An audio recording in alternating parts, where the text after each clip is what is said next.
Olá, gente, tudo bem? Vamos conversar sobre crimes contra a administração pública. Então, nossa série de encontros agora tratando dos crimes contra a administração pública. Nós vamos falar sobre os crimes praticados por funcionários, os crimes funcionais, os crimes praticados por particulares contra a administração e, por fim, os crimes contra a administração da justiça. Lembrando que nosso objetivo aqui é estudar os crimes contra a administração previstos no Código Penal, sabendo também que existem outros crimes contra a administração previstos na legislação penal especial, como é o caso da Lei de Licitações, como é o caso de outras legislações especiais que vão também tipificar comportamentos que atentam, que ofendem a administração pública, ok? Então, nós vamos começar com os crimes funcionais e o primeiro tema para a gente poder estudar essa abordagem dos crimes praticados por funcionários públicos é a classificação entre crimes funcionais próprios e crimes funcionais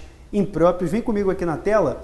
Então veja, os crimes funcionais obviamente são aqueles praticados por funcionário público e são classificados pela doutrina em dois grupos. Os crimes funcionais próprios, que são aqueles em que a qualidade de funcionário público é essencial, ok? Então nós temos aqui como característica principal dos crimes funcionais próprios, que o bem jurídico tutelado é específico, exclusivo da administração, ok? Só pode ser praticado por funcionário público, é claro, relacionado aqui ao exercício da função, e ele não tem nenhuma correspondência com outros delitos previstos em outra esfera aqui do direito penal na parte especial. Então, por exemplo, você encontra o crime de peculato, o crime de prevaricação. Peculato também tem uma modalidade que a gente pode considerar como funcional próprio e outras figuras que você vai mesclar com também a possibilidade de coautoria com o particular. Mas veja, por exemplo, o crime de prevaricação. Na prevaricação, que é o artigo 319 do Código Penal, nós temos a conduta de omitir ou retardar indevidamente o ato de ofício, ou praticá-lo contra a disposição expressa de lei para satisfazer interesse ou sentimento pessoal. Então, no crime de prevaricação, artigo 319, primeiro, o bem jurídico tutelado ou os bens jurídicos tutelados são exclusivos da administração. Aqui você pode, por exemplo, citar o princípio da legalidade, já que o funcionário pratica o ato contra a disposição expressa de lei. Você encontra o princípio da impessoalidade, que também é um bem jurídico fundamental para o bom funcionamento da administração pública. Então, o princípio da impessoalidade, o funcionário não pode agir para satisfazer interesse, sentimento pessoal. Então, quando ele coloca em evidência o interesse pessoal, na verdade, ele despreza a impessoalidade da administração pública. Então, são interesses jurídicos exclusivos da administração. Então, a gente poderia dizer que o crime funcional próprio tem como bem jurídico tutelado o interesse jurídico que é exclusivo da administração e é estranho à vida do particular, é estranho à vida comum. Uma boa orientação para a gente identificá-los é a partir dos princípios já estudados lá no direito administrativo, os princípios que orientam a administração pública, ok? Tanto em sede constitucional quanto aqueles outros que estão na lei, também identificados aí pela doutrina, enumerados pela doutrina. Então são princípios exclusivos, garantias do bom funcionamento da administração pública, bens jurídicos exclusivos do setor público, do interesse da administração, que são estranhos aos particulares, não fazem muito sentido para a vida do particular, ok? Além do bem jurídico exclusivo, o sujeito ativo só pode ser funcionário público. No exemplo aqui da prevaricação, o funcionário público deixa de praticar o ato de ofício, que é o ato que ele tinha que praticar, retarda o ato de ofício indevidamente. Ou então pratica o ato de ofício. Quem pode praticar o ato de ofício? É o funcionário público, ninguém pode fazê-lo. É aquele funcionário, atividade indelegável, nesse caso, então o particular não pode fazê-lo. O particular, no máximo, pode ser um partícipe. No máximo, o particular pode induzir, instigar, pode de alguma forma contribuir de modo acessório, de modo secundário, mas sem realizar o comportamento descrito no tipo penal. E olha aqui, eu estou fazendo aqui uma abordagem à luz da teoria objetivo formal, que é a teoria que orienta o concurso, né, a questão do concurso de pessoas quanto a conceito de autor e ao conceito de partícipe. É a teoria adotada pelo Código Penal, chamada teoria objetiva formal, ok? Não estou entrando aqui a fundo na questão da teoria finalista, do domínio final do fato, ok? Mas a princípio eu posso afirmar que o domínio final do fato é apenas uma regra geral, é apenas um filtro para a definição do autor e, é claro, por exclusão do partícipe. O autor é quem tem o domínio do fato. Agora, segundo a doutrina tem afirmado, o domínio do fato é um elemento geral da autoria que deve ser também somado a outros elementos especiais de autoria, como condições especiais de autor, como no caso dos crimes funcionais próprios, ok? Então, ainda que a gente pense em teoria do domínio do fato, domínio final do fato, nós não podemos desprezar aqueles tipos penais que exigem uma qualidade especial do sujeito ativo, que no caso aqui, no nosso exemplo, é o funcionário público. Beleza? Então, por conta dessas duas características, o bem jurídico é exclusivo, o sujeito ativo é exclusivo, nós só encontramos previsão desses tipos penais, chamados funcionais próprios, aqui no capítulo dos crimes praticados contra a administração por funcionário. Nós não encontramos figuras semelhantes ou idênticas em outra esfera, em outra parte aqui do Código Penal ou mesmo da legislação especial. Então, são delitos que têm tipificação exclusiva nesse capítulo dos crimes praticados por funcionário público contra a administração. Então, são crimes funcionais próprios. De outro lado, existem os crimes funcionais impróprios. Os crimes funcionais impróprios são aqueles que admitem coautoria, admitem também que particulares contribuam, realizem, ainda que em concurso, realizem o comportamento com o funcionário público. Então, eu poderia dizer assim, grosso modo, também podem ser praticados por outros agentes que não sejam funcionários públicos. E nesse caso, nós vamos aplicar a norma de extensão do artigo 30, no tocante ao concurso de pessoas. Lembra que o artigo 30 diz: não se comunicam as circunstâncias e as condições de caráter pessoal, salvo quando elementares do crime. Então, o crime é funcional, mas o bem jurídico não é exclusivo. Por exemplo, o crime de peculato ele tem uma peculiaridade porque o funcionário se apropria. Primeira hipótese de peculato, que a gente vai estudar daqui a pouquinho, no 312 caput, peculato apropriação.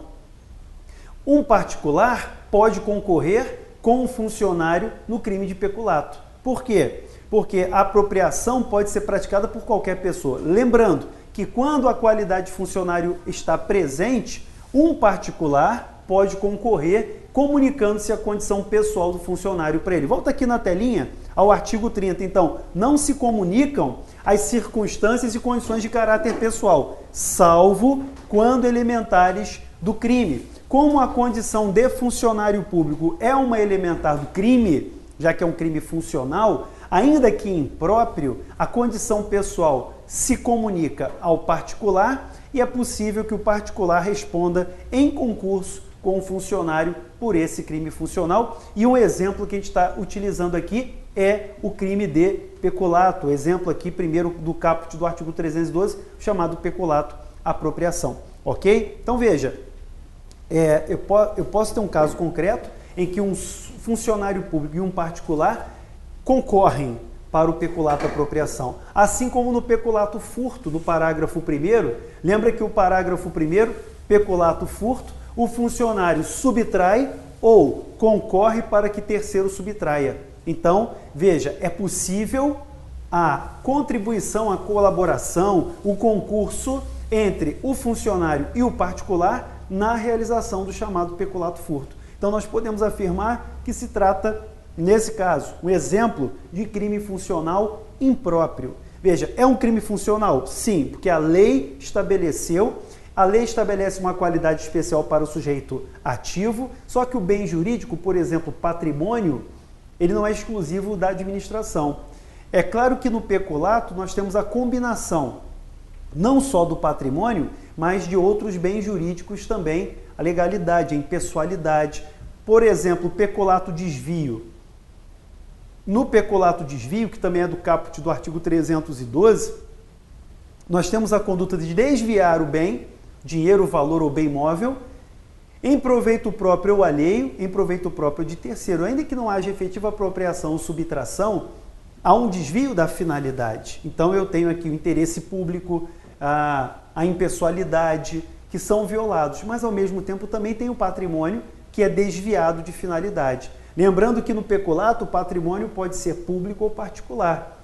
Aquele bem particular que pode estar em poder da administração pública pode ser desviado em proveito particular, ou seja, em proveito próprio do funcionário ou de terceiro, e é claro, admitindo também nesse caso o concurso de pessoas na realização desse desvio, ok? Então você tem essas características para o crime funcional impróprio. Vamos conversar agora sobre o conceito de funcionário público para efeitos penais. Vem comigo aqui na telinha, no material. Considera-se funcionário público para os efeitos penais quem, embora transitoriamente e sem remuneração, e sem remuneração, o que ele faz? Exerce cargo, emprego ou função pública. Cargo, emprego ou função pública. Muito bem. Primeira parte do conceito aqui do intraneus do funcionário público, essa primeira parte do conceito, é claro que esse conceito não é exatamente o mesmo conceito do direito administrativo, é um conceito que leva em consideração o exercício de cargo, emprego ou função de natureza pública, ok? Ainda que transitório, ainda que não remunerado. Então é um conceito que não corresponde exatamente ao conceito estrito de servidor público, de funcionário público da esfera, é claro, aquele conceito lá do direito administrativo. Então, para efeitos penais, o conceito é mais amplo, a começar do caput do artigo 327. Então, veja, vamos lá, exerce cargo.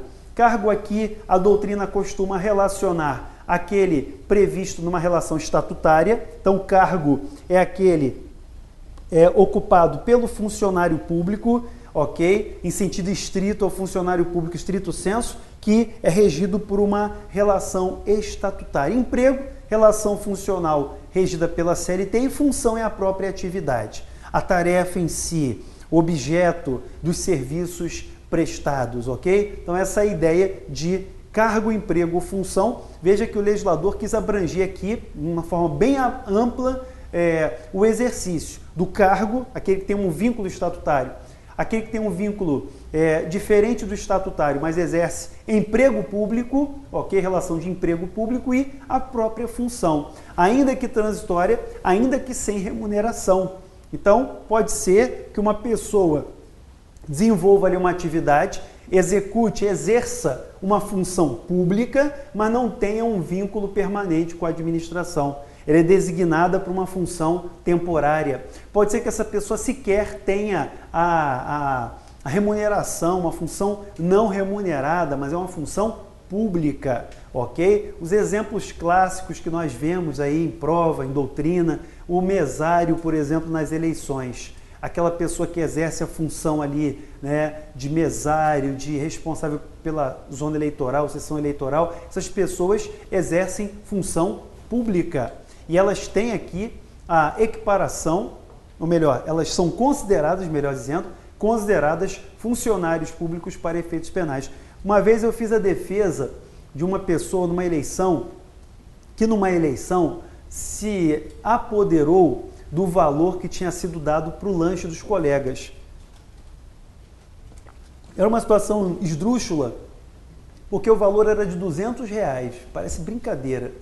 Mas ele recebeu R$200 para dividir ali, era R$20 por pessoa, isso faz muito tempo já, para pagar o lanche durante a eleição, ok? Então eles receberam aquele valor, era o responsável ali pela, sei lá, pela zona ou sessão eleitoral, recebeu os R$200, tinha que dar R$20 para cada colega para comprar o lanche. Beleza, o miserável se apoderou dos R$200, não repassou para os colegas. Peculato, apropriação. Peculato, apropriação, porque, embora transitoriamente e sem remuneração, ele exercia função pública. E aí respondeu pelo crime de peculato apropriação. Aí você pergunta, mas não aplica o princípio da insignificância? Olha,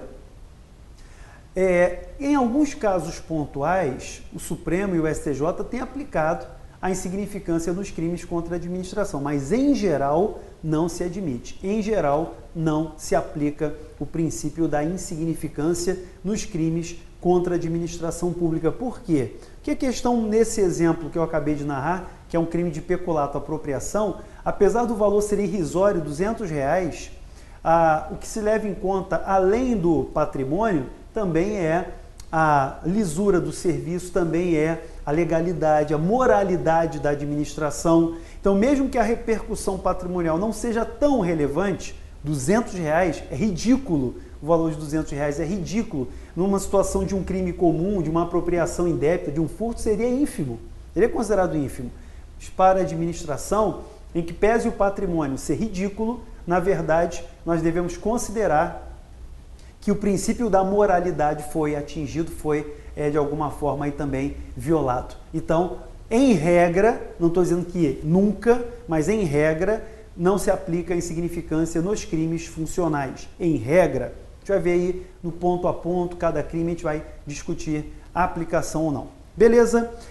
Não vamos confundir função com munus. Vem comigo na telinha. Não confunda função com mero munus. Olha, o munus público é um encargo, munus público é um ônus que é conferido pela lei e é imposto ao particular em determinadas situações. Então, o Estado impõe ao particular o exercício de alguns munus, ok? Então, exemplo que eu coloquei aqui, depositário, curador. Então, são situações em que a pessoa, o administrador da massa, o administrador na recuperação de empresas, ok? Então, nós temos uma cola interessante, uma cola lícita, é o rol de causas de aumento de pena do artigo 168 do Código Penal.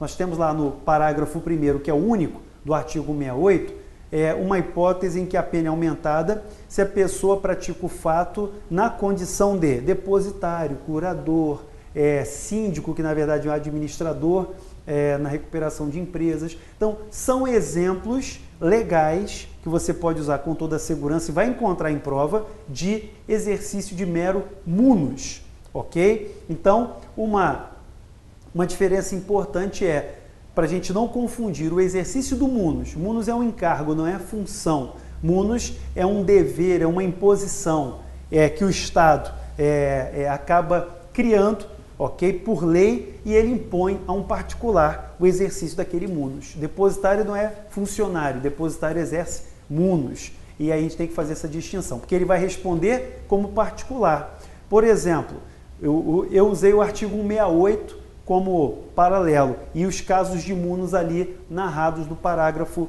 do artigo 168. Então, se eu tenho munus público praticado por aquele agente, a pena vai ser aumentada sobre a pena da apropriação indébita. Agora, se essa pessoa exerce função pública, não é apropriação indébita, é peculato apropriação. Já migra para a figura do artigo 312 do Código Penal, ok? Então, muito cuidado com essa ressalva, com essa diferença. É uma questãozinha muito cobrada, muito repetida em provas de concurso. Agora, vamos ao funcionário por equiparação. Vamos ao artigo 327, parágrafo 1º. Diz assim, olha, equipara-se a funcionário público quem exerce cargo, emprego ou função em entidade paraestatal. Para aí, para tudo. Entidade paraestatal. Então, equipara-se a funcionário público quem exerce cargo, emprego ou função em entidade paraestatal. O que são entidades paraestatais? Está aí na nossa tela, no nosso resuminho, essas figuras: autarquias, sociedades de economia mista, fundações públicas, empresas públicas, ok? Serviços sociais autônomos. Então, gente, o que é importante aqui na primeira parte do parágrafo 1º? E muito cuidado com isso, porque o Código Penal, a meu ver até equivocadamente, equipara a funcionário público quem exerce cargo, emprego ou função na administração indireta. Por que eu acho equivocado? Porque lá no direito administrativo, quem exerce cargo, emprego ou função em entidade paraestatal, ou seja, na administração indireta, quem exerce atividade na administração indireta, cargo, emprego ou função, é funcionário público, ok? Então o sujeito, por exemplo, trabalha no Banco Central, é analista do Banco Central.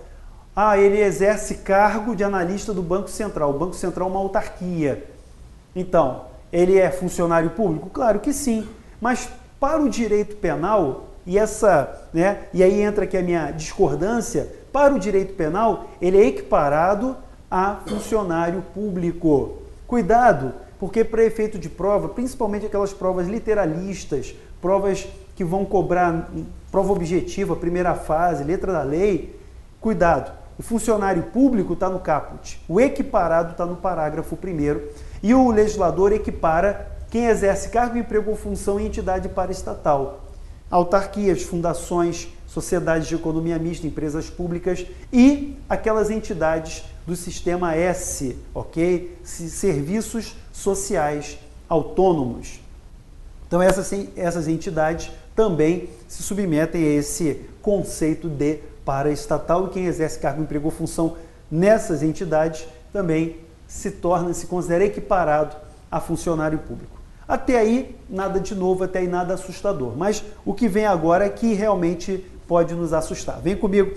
Quem trabalha para a empresa prestadora de serviços. Quem trabalha para a empresa prestadora de serviços, contratada ou conveniada com a administração pública, para quê? Para exercer atividade típica, para a execução de atividade típica da administração pública, ok? Então veja, quem trabalha para a entidade, na verdade, quem trabalha para a empresa, essa expressão empresa aí é até equivocada. Por que ela é equivocada? Porque empresa dá a ideia de sociedade empresária, não é verdade? Na verdade, o legislador quis se referir a pessoas jurídicas. Então, mais uma falha de terminologia do legislador. No fundo, ele quer falar de pessoas jurídicas, que podem ser sociedades empresárias, podem ser associações, podem ser cooperativas, diversas outras organizações sociais. Então, o que ele quis dizer, na verdade, foi, em vez de empresa, ele quis dizer pessoa jurídica, contratada ou conveniada com a administração. Então, veja, eu tenho, mediante contrato, um vínculo com uma entidade privada. Por exemplo, um hospital privado que tem convênio com o SUS. Imagine que uma determinada instituição privada tenha convênio com o SUS para a realização de cirurgias cardíacas de crianças. Ok? Então, aquela entidade privada, uma pessoa jurídica de direito privado, ela tem um convênio com o SUS. Saúde é atividade típica da administração? Sim ou não? Sim. Saúde é atividade típica da administração. Então, se ela desenvolve uma atividade típica, se ela executa uma atividade típica da administração mediante convênio, então, aquele médico, aquele funcionário, aquele empregado que é particular, que trabalha para uma pessoa jurídica contratada ou conveniada, ele é equiparado a funcionário. Aqui, de fato, há uma equiparação. Aqui, de fato, há uma extensão do conceito. Porque é uma entidade privada, é um particular, mas ele executa serviço que caracteriza a atividade típica da administração pública. Ok? Então, aí você, de fato, aqui realmente há uma equiparação. Agora, convênio ou contrato, né? Duas situações, duas formas de vinculação, convênio ou contrato. Quer ver um exemplo interessante? A pessoa faz ali a vistoria anual do Detran. Então ela paga o IPVA, ok? Tá com com o seu tributo ali, o imposto de veículos automotores está em dia, e ela faz o licenciamento. Então ela comparece ali ao Detran, o veículo passa por uma vistoria e, aprovado ali na vistoria, ele é licenciado, ele recebe ali o documento daquele ano para poder circular livremente com o veículo. Beleza. Quem faz a vistoria?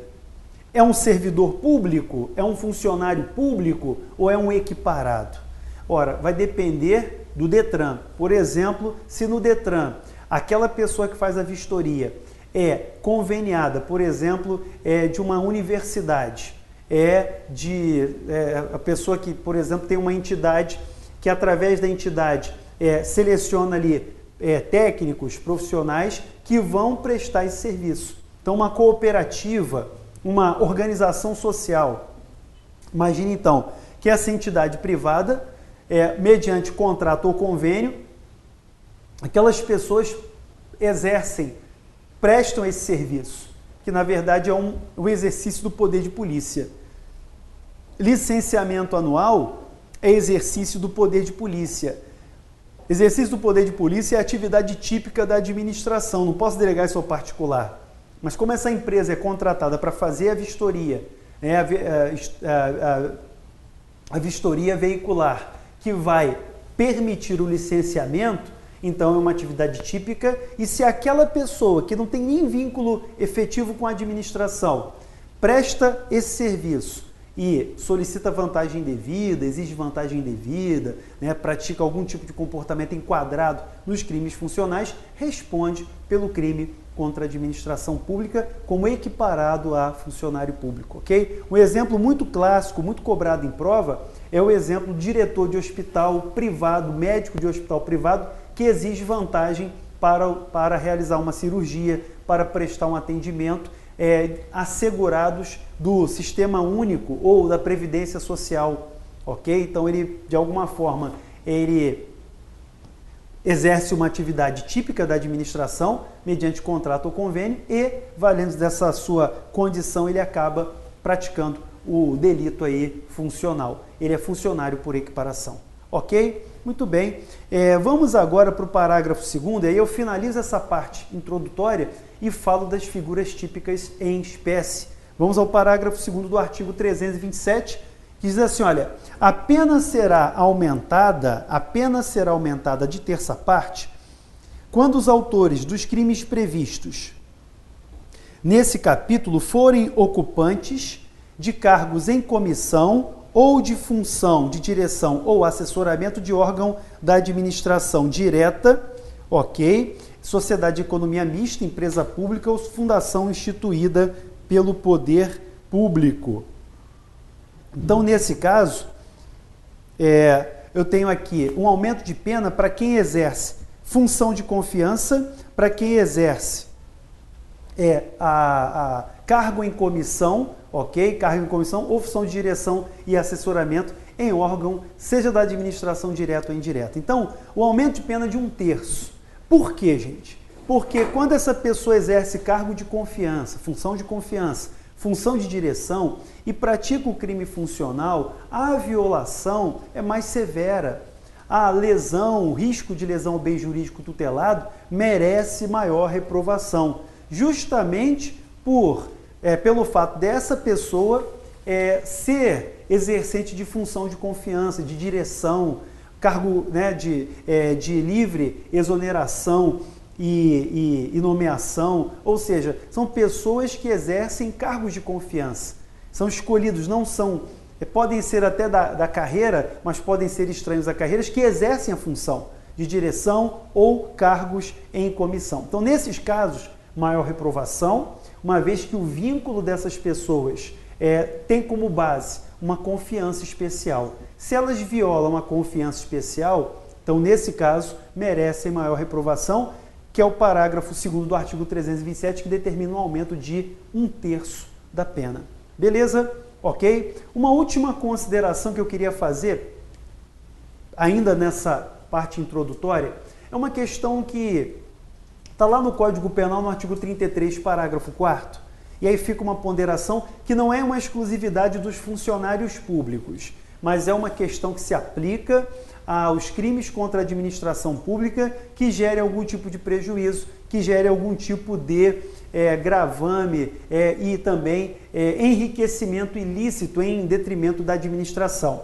O artigo 33, parágrafo 4º, diz que nos crimes contra a administração pública, a progressão de regime fica condicionada ao ressarcimento do dano causado, à devolução do proveito do crime. Então, a progressão de regime nesses crimes contra a administração, não só dos funcionais, mas nos crimes contra a administração, a progressão de regime depende dessa condição especial, qual seja a reparação do dano ou a devolução do ilícito, do produto aqui do ilícito praticado, ok? Então, uma questão importante para a gente recordar também, está mais vinculada à aplicação de pena, execução da pena, agora merece a nossa atenção, sobretudo pela atualidade da questão, já que foi objeto de julgado no plenário do Supremo Tribunal Federal, no plenário do STF, naquelas execuções do mensalão.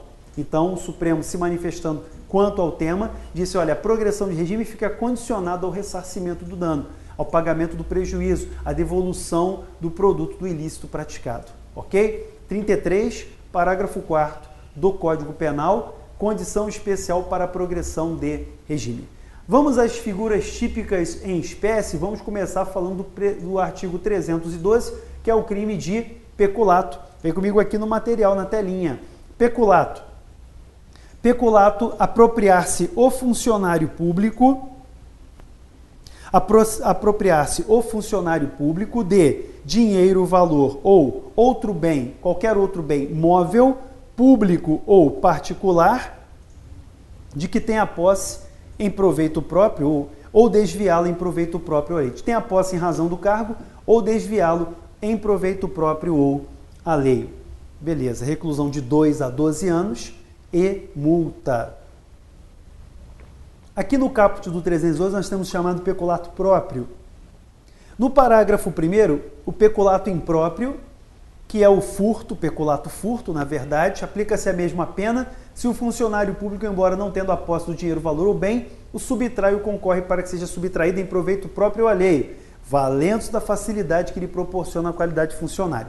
Peculato culposo no parágrafo 2º, com a causa de extinção da punibilidade pelo ressarcimento do dano, no caso do peculato culposo, ok? A gente vai falar sobre cada uma dessas figuras típicas a partir de agora. Então, veja, o crime do artigo 312, a gente poderia dividir estruturalmente da seguinte forma. Veja, o peculato próprio, então o peculato do caput é chamado de peculato próprio, beleza? E o parágrafo 1º é o peculato impróprio. Então, a primeira questão para a gente enfrentar é a seguinte. O peculato próprio tem como característica a posse desvigiada do objeto material. A posse desvigiada do objeto material. No peculato impróprio, que é a figura do parágrafo 1º, que é o peculato furto, ele não tem a posse. Não tem a posse. Então ele diz, embora não tendo a posse, e aí você vai ter que entender que a posse aqui é desvigiada, então ele, embora não tendo a posse desvigiada, o que ele faz? Subtrai, ou concorre para que outrem subtraia. Aqui no caput ele tem a posse desvigiada, então aqui ele tem a posse desvigiada. Valendo-se dessa posse desvigiada e abusando dessa confiança, o que ele faz? Se apropria, se apodera, ok? Ou então ele desvia em proveito próprio ou alheio. Então, a diferença, essa classificação que a doutrina faz entre o peculato próprio e o impróprio, depende de existir ou não a posse desvigiada. Quem tem a posse desvigiada, pode praticar o peculato próprio, apropriação ou desvio. Quem não tem a posse, mas se vale da facilidade, pratica o peculato impróprio, que é o peculato furto. Vem comigo na telinha, então, essa classificação, então, no caput. Peculato próprio, chamado peculato apropriação, peculato desvio, são duas modalidades que nós vamos encontrar, que nós vamos verificar nessas hipóteses de peculato. E no peculato impróprio, que é o peculato furto, ele não tem a posse desvigiada da coisa, mas ele subtrai ou concorre para que seja subtraído, valendo-se dessa facilidade que lhe proporciona a qualidade de funcionário público. Beleza? Então vamos voltar aqui um pouquinho, olha só. A tutela jurídica, objeto jurídico tutelado, bem jurídico tutelado, é a própria administração pública. Nós também temos aqui, é claro, o patrimônio abrangido. Então, a administração pública em alguns aspectos. questão patrimonial, a moralidade, a impessoalidade da administração. Então, nós temos aspectos jurídicos protegidos relacionados à lisura da administração no tocante a essa gestão de bens, a cautela de bens, por exemplo, ao emprego de determinados bens, valores, dinheiro, ok, que estão em posse, que estão em poder da administração. Muito bem. O sujeito ativo é o funcionário público, mas, como nós já tínhamos comentado na parte introdutória, esse crime admite concurso com o particular, comunicando-se a condição pessoal do funcionário público ao particular. Então, há uma possibilidade de comunicar-se a condição pessoal, ok? É possível, e o particular responde pelo crime de peculato juntamente com o funcionário. Então, essa possibilidade de comunicar a condição pessoal é um crime funcional impróprio, eu diria que é um crime funcional impróprio. Até porque você vai perceber que existe correspondência. Se você elimina a condição de funcionário, no caput você tem um crime de apropriação indébita. No parágrafo 1º, se você elimina a qualidade de funcionário, se ele não se vale dessa facilidade, você tem um crime de furto, mas não de peculato. Então, é uma figura típica que, em se retirando a qualidade especial de funcionário, admite uma desclassificação para uma outra figura comum patrimonial prevista no próprio Código Penal, na parte especial, ok? O sujeito passivo é o Estado, também pode ser considerado sujeito passivo o particular que eventualmente foi lesado. Lembrando que o objeto material do delito é dinheiro, qualquer bem público ou particular, dinheiro, valor ou qualquer bem público ou particular, que estaria na posse da administração pública. Então, como é possível que o particular eventualmente seja lesado, nós podemos admitir aqui a existência de um sujeito passivo também diferente do Estado, mas em geral, em princípio, é o Estado, ok? Muito bem. Vamos lá, vamos às figuras, vamos aos elementos objetivos do tipo penal. Vem comigo aqui na telinha. No peculato próprio do caput, nós temos duas figuras, o peculato apropriação e o peculato desvio. Então, peculato próprio do caput, peculato apropriação, peculato desvio. Ok? Então, veja só. No caput aqui do artigo 312, no crime de peculato, eu tenho a primeira figura, então, primeira figura nucleada pelo verbo apropriar-se. Apropriar-se. Ok? Então, o funcionário público, valendo-se dessa sua condição e tendo a posse desvigiada, tendo ele a posse desvigiada do bem, ele se apropria, ok? Quais são as formas de apropriação? Veja, gente, isso aqui, a gente tem que fazer um paralelo com o artigo 168. Então, o que você já conhece dos crimes patrimoniais, nesse caso aqui, basta usar a estrutura do crime de apropriação indébita, ok? Veja, a apropriação indébita se caracteriza quando o sujeito manifesta o chamado animus rem sibi habendi. Então, o animus rem sibi habendi. O que é o animus rem sibi habendi? É a intenção de assenhoramento definitivo.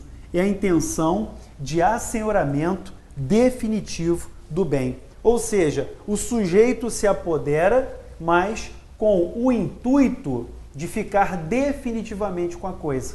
Então, o objetivo é o assenhoramento definitivo. Não é apenas o uso momentâneo, não é apenas um aproveitamento momentâneo do objeto, é o assenhoramento definitivo. Existem duas formas de apropriação, e aqui eu estou usando o paralelo do artigo 168 para a gente, através desse paralelo, identificar esses elementos que constituem os dois tipos penais. Então, veja, eu tenho duas formas de apropriação, evidenciando o animus rem sibi habendi. Primeiro, é o ato de disposição. Então, eu consigo me apoderar, eu consigo evidenciar o animus rem sibi habendi através do ato de disposição, ok?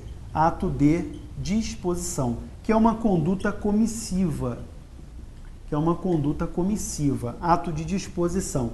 Então, se eu me apodero do bem, vendendo, doando, né, de alguma forma, eu estou manifestando o assenhoramento definitivo. Veja, eu tenho a posse desvigiada do objeto e eu pratico um ato de disposição. Por exemplo, se eu tenho o valor, eu tenho a posse do valor porque eu sou responsável ali pelos depósitos, pelo cofre daquela repartição. Eu pego o dinheiro e transfiro para minha conta. Isso caracteriza o ato de apropriar-se, ou seja, um ato de disposição. A partir do momento que eu transfiro para a minha esfera de disponibilidade, ok? Então, o sujeito já tem a posse desvigiada. E aí, a partir desse momento que ele pratica um ato de disponibilidade, ele evidencia a intenção de assenhorar-se definitivamente daquele bem, ok? A segunda forma de manifestar o animus rei sibi habent é através da negativa de restituição. Negativa de restituição, ok? É uma conduta omissiva, é uma forma omissiva de apoderar-se. Então, por exemplo, vamos imaginar que a administração pública tenha colocado ali à disposição de um funcionário um equipamento, um laptop, um tablet, para que ele possa usar. Imagina, o defensor público recebe ali um tablet para usar nas audiências, para usar para o trabalho. Muito bem. O chefe lá, o defensor geral, oficia para aquele colega dizendo o seguinte: olha, colega, nós temos que abrir um novo núcleo e por conta da abertura do novo núcleo e dada a falta de material, a necessidade de material que nós temos que remanejar esses equipamentos. Então solicito que esse equipamento seja devolvido para que seja remanejado. Aí o defensor responde: não vou restituir. Então a conduta omissiva na negativa de restituição, quando de forma peremptória ele nega a restituição do objeto, ele está manifestando o ânimo de assenhoramento definitivo, o ânimo rei sibi habent, a vontade de ficar definitivamente com a coisa, ok? Através da negativa de restituição. Então são duas formas de manifestação do assenhoramento, do animus rei sibi habent. E na primeira figura do peculato, chamado peculato apropriação, que eu estou fazendo aqui um paralelo com a apropriação indébita, ok, gente? Não se confunde. Por quê? Porque aqui a qualidade de funcionário público torna esse delito especial em relação à figura genérica do artigo 68, ok? Mas a partir do momento em que a estrutura é a mesma, isso vale de paralelo, é bom para a gente poder visualizar. Assim, com o ato de disposição ou com a negativa de restituição, tem se caracterizado o elemento subjetivo, a vontade de assenhoramento definitivo do objeto. E aí o crime está consumado nesse momento, no momento em que se pratica o ato de disposição ou então no momento em que se nega a restituição, ok? Isso é importante para a gente entender também o momento consumativo. Vem comigo aqui na telinha, no material. No peculato apropriação, a consumação se dá quando o agente inverte o título da posse. Ou seja, ele tem a posse, ele tem, na verdade, a posse do objeto, porque ele é funcionário, em razão do cargo, ele tem a posse do objeto, e em determinado momento ele inverte o título dessa posse, passando a se comportar como dono, seja pelo ato de disposição, ou seja pela negativa de restituição. Tudo bem? Isso vai acontecer no peculato apropriação. Agora, lá no caput do artigo 312, nós temos uma outra figura chamada peculato desvio, ok? No peculato desvio, o sujeito não se apodera. No peculato desvio, vem comigo aqui na telinha, ele dá destinação diversa à coisa, em proveito próprio ou alheio. Esse proveito pode ser material, pode ser moral, qualquer tipo de proveito, mas ele dá destinação diversa. Então veja, no peculato próprio, a gente tem uma outra figura chamada peculato desvio ou desviar, ok? Então, conduta de apropriar-se e a conduta de desviar. Então, aqui você tem a segunda figura, primeira figura peculato apropriação, segunda figura peculato desvio. Beleza. Desviar significa que ele não se apodera, significa que ele não manifesta o ânimos reincipiamente, mas ele desvia a finalidade do objeto. Se o objeto tem uma finalidade, se o bem, se o valor, se o dinheiro tem uma finalidade específica, o que ele faz? Ele desvia em proveito particular, em proveito próprio ou de terceiro, ok? Então, por exemplo, aquele servidor tem à sua disposição um veículo funcional. Imagine que aquele servidor seja um motorista de um determinado órgão e ele tem, é claro, para facilitar a sua atuação, ele tem autorização para guardar o veículo numa garagem próxima da sua casa. Isso é muito comum. Então o sujeito até, em alguns casos, leva o veículo para sua casa, guarda na sua garagem. Para quê? Porque ele tem que estar cedo em determinado local, tem que cumprir uma determinada agenda. Então ele guarda o veículo, ele leva para casa, ele faz a manutenção do veículo dessa forma. É um motorista de uma entidade, de uma repartição de uma entidade pública. Tudo bem? Então ele é o funcionário, ele tem a posse desvigiada do bem, ou seja, não há nenhum controle direto, e ele desvia a finalidade em proveito próprio ou particular. Por exemplo, já foi questão de prova, o motorista funcional usou o carro da administração no final de semana para levar a família para uma viagem. Olha que beleza, gente, coisa linda, o lazer da família. Ele leva a família para uma viagem no final de semana. E aí, pode isso? Isso é possível? Não. Ah, mas ele não se apoderou, segunda-feira o carro estava lá na repartição, ele botou gasolina no carro, está ótimo. Tudo bem, ele não se apoderou do carro, mas ele desviou a finalidade, em proveito próprio, em proveito particular, ok? O funcionário recebe ali um laptop para uso do serviço, ele pega o laptop e empresta para a filha, para que a filha use e faça seus trabalhos escolares. É linda essa relação de pai e filho, né? Mas isso viola o quê? A moralidade da administração pública. Então, no peculato desvio, não há efetiva apropriação, ele não se apodera efetivamente do objeto, mas ele ele desvia a finalidade, emprega em proveito próprio ou de terceiro, ok? É claro, em detrimento do interesse público. Agora, tem uma discussão para a gente fazer aqui na telinha. Segundo o entendimento da doutrina, se o desvio for em benefício da administração, não haveria crime de peculato. Mas, conforme o caso, a figura seria o desvio de verbas ou rendas públicas, ok? Então, há quem entenda que isso caracterizaria desvio de verbas ou rendas públicas, não caracterizando efetivamente aí o delito de peculato. Esse é o entendimento mais aceito pela doutrina, mas eu queria que você tomasse cuidado, porque existe uma opinião diversa do professor Nutt. Nutt entende que isso já foi questão do CESP, inclusive copiada do Manual de Direito Penal de Guilherme de Souza Nutt. Questão de procurador federal de uns anos atrás, foi literalmente copiada desse comentário de Guilherme de Souza Nutt. Ele entende da seguinte forma: qualquer bem que chega à administração pública, ele tem que ter uma destinação. Então, por exemplo, se alguém recebe uma doação, se um funcionário recebe um valor, alguém, por exemplo, resolve doar. Então, imagina o seguinte: na Defensoria Pública, eu estou usando aqui o exemplo da Defensoria Pública, né, que é a minha casa, que é o órgão onde eu trabalho.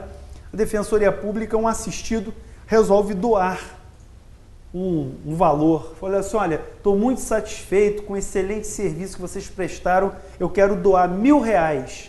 Eu recebi lá a verba da minha ação previdenciária, o trabalho de vocês foi excelente, eu quero doar R$1.000. É claro que o funcionário público ele não pode receber em razão da função. Isso seria corrupção passiva, né? Receber ou aceitar ou solicitar vantagem indevida em razão da função. Abstraindo dessa hipótese, imagine que alguém faça uma doação. Aí o que o funcionário faz? Com muita boa vontade, o funcionário público pega aqueles R$1.000 e conserta o ar-condicionado do salão de atendimento ao público. Gente, estava um calor insuportável, infernal. o salão de atendimento dos assistidos, onde eles são ali, né, onde é feita a triagem, feito o atendimento inicial, estava um calor insuportável, porque o ar tinha quebrado e não tinha dinheiro, não tinha recurso ali no caixa para poder reparar. E até que se fizesse, né, licitação, procedimento, e isso aí vai demorar uns 2 anos. E aí o que o funcionário com boa vontade faz? Pega os R$1.000 e conserta o aparelho na hora. Que beleza, né? Cara, né, eficaz. Para NUT, isso é peculato desvio. Para a maioria da doutrina, isso seria o artigo 315, desvio de renda pública. Porque se é uma doação, se é um recurso que chega para a administração, mesmo que a título de doação, é considerado renda pública. Verba é o que está na lei orçamentária. Renda é todo o recurso que vem, que ingressa na administração. Então, para a maioria da doutrina, isso seria um desvio de renda pública, 315. Tem uma pena muito mais branda. Para NUT, é um desvio, é um peculato, desvio, e, portanto, incidiria o artigo 312. Porque ele afirma o seguinte: todo bem, todo recurso que chega à administração pública tem uma finalidade. E a partir do momento que esse recurso, essa doação entra e o funcionário não faz o encaminhamento correto, nesse caso haveria um desvio do valor. Então, mesmo não se apoderando, ainda que ele tenha utilizado, desviado em proveito da própria administração do próprio serviço, ele cometeu um desvio, ele violou a legalidade, porque existe um caminho legal para incorporação, para destinação, para afetação desses recursos. Então, NUT, que é a posição minoritária, mas já foi utilizado como fonte de questão de prova, sugere que o crime é de peculato desvio, ok? Então, desviar em proveito próprio ou alheio. Não é em proveito do funcionário, mas em proveito alheio, ainda que em favor da administração. Com todas as vênias aí, todo o carinho pelo mestre, eu acho que é um pouco de exagero. Eu acho que poderia melhor, proporcionalmente, ser enquadrado como desvio de renda pública. Acho que a gravidade, já querendo um desvio em proveito próprio, mas sim em proveito da administração e do serviço, equivocado foi o caminho dado por ele, mas não é em proveito particular, em proveito da administração. Daí, concordo com a posição majoritária que sugere a aplicação, nesse caso, do artigo 315 do Código Penal, que trata do desvio de verbas ou rendas públicas, ok? Dentro da própria administração, mas com violação da legalidade. A lei determina um destino e ele aplica em destinação diversa, ok? Fico com a posição majoritária que aplica o artigo 315 e, é claro, com respeito aí à posição do professor NUT, que já foi usado como referência de prova como peculato desvio. Beleza? Muito bem. Vamos falar, então, consideradas essas questões, qual é o momento consumativo do peculato desvio? Vamos lá. No peculato desvio, o momento consumativo ocorre quando se dá destino diverso. Quando se dá destino diverso aquele valor, aquele bem. Então, quando ele em proveito próprio ou alheio, da destinação diversa, ele já consuma o chamado peculato desvio, ok? Beleza? Diferente aí do caso anterior, que exige uma efetiva apropriação. Muito bem? Beleza. Interessante também que a jurisprudência do Supremo Tribunal Federal recentemente considerou que a questão independe do destino final. Pensa comigo, o desvio efetiva-se quando o sujeito muda a finalidade. Ainda que o bem tenha uma destinação final, isso foi uma questão envolvendo competência. Recente decisão do Supremo Tribunal Federal, entendendo que o crime de peculato desvio, claro, se consuma com efetivo desvio e não depende de chegar ao destino. Se a finalidade era chegar a um destino, mas não chegou, consuma-se no momento do desvio. Esse seria o momento consumativo e isso determinaria a competência do juízo. Ok? A questão era mais para competência, mas a corte acabou se manifestando quanto ao momento consumativo. Vamos falar sobre peculato furto? Vamos para o parágrafo 1º, vamos conversar sobre peculato furto, também chamado de peculato impróprio. O peculato impróprio tem como característica, como nós já tínhamos mencionado, que o sujeito não tem a posse. Então, olha só, aqui no quadro, depois a gente volta para a tela. ele não tem a posse desvigiada do bem. Então é a distinção fundamental. O peculato impróprio, o peculato furto, ele não tem a posse desvigiada do bem. Mas o que ele faz? Valendo-se da facilidade, valendo-se da sua condição de funcionário público, o que ele faz? Subtrai ou concorre para que outrem o subtraia. Então, o núcleo, na verdade são núcleos do parágrafo 1º, nós temos dois núcleos, subtrair ou concorrer para que outrem subtraia. Muito bem.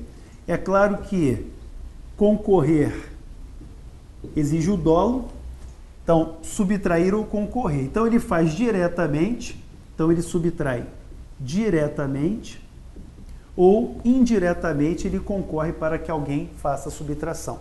Mas sempre valendo-se da qualidade de funcionário público. Volta aqui agora sim na tela, lá no parágrafo 1º, nós temos: aplica-se a mesma pena se o funcionário, embora não tendo a posse do dinheiro, valor ou bem, o subtrai ou concorre para que seja subtraído em proveito próprio ou alheio, valendo-se da facilidade que lhe proporciona a qualidade de funcionário. Então ele tem que ter facilidade.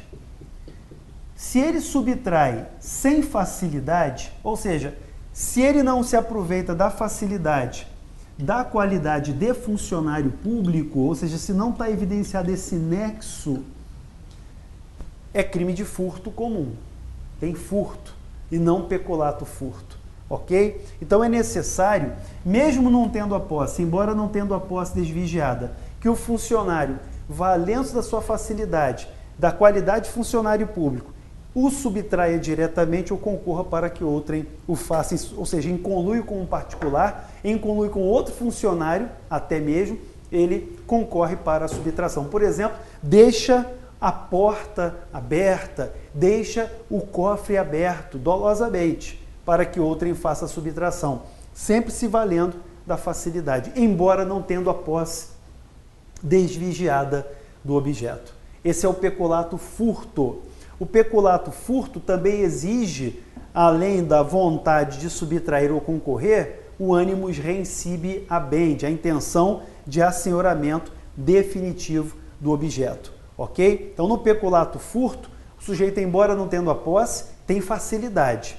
Se ele não usa da sua facilidade, se ele subtrai como qualquer ladrão, com as dificuldades de qualquer ladrão, então isso caracteriza o crime de furto. Houve uma questão de prova interessante, eu acho que foi da FGV, era uma questão, salvo engano, da FGV. Era assim, um funcionário visitava a repartição de um colega, então ele não estava na sua repartição. E como visitante, ele em outra repartição, ele se aproveitava desse momento e praticava uma subtração. Aí eu pergunto, como visitante em outra repartição, ele está se valendo da facilidade que lhe proporciona a qualidade de funcionário público? Não. Ora, eu posso não ser funcionário público, mas a convite de alguém comparecer a uma repartição. E me aproveitando desse momento, eu posso subtrair. Na verdade, isso seria um furto com abuso de confiança. Isso pode ser um furto com abuso de confiança, mas não é suficiente para caracterizar o chamado peculato furto, porque não houve nenhuma facilidade em razão da função, pela qualidade de funcionário. Ok? Então, cuidado, questão bem interessante, porque induziu o candidato a pensar no peculato furto, quando na verdade era um furto mesmo comum, no máximo qualificado pelo abuso de confiança. Qual é o momento consumativo do peculato furto? Vem comigo. Quando há a inversão da posse. Cuidado, no peculato apropriação, ele inverte o título da posse. No peculato furto, segundo a construção majoritária, posição da jurisprudência tranquila nos tribunais superiores, o furto se consuma com a inversão da posse, ok? Ou seja, quando o objeto sai da esfera de disponibilidade do sujeito passivo, no caso aqui da administração, quando se inverte a posse, o delito já está consumado. Ainda que ele não chegue a alcançar a chamada posse livre de hostilidade, a posse tranquila, livre de hostilidade, basta que haja inversão da posse, esse já seria o momento consumativo. Beleza até aí? Então vamos falar sobre peculato culposo. Vamos ao parágrafo 2º, vamos ao peculato culposo. Vem comigo. Se o funcionário concorre culposamente para o crime de outrem, se o funcionário concorre culposamente para o crime de outrem, veja, pena de detenção de 3 meses a 1 ano.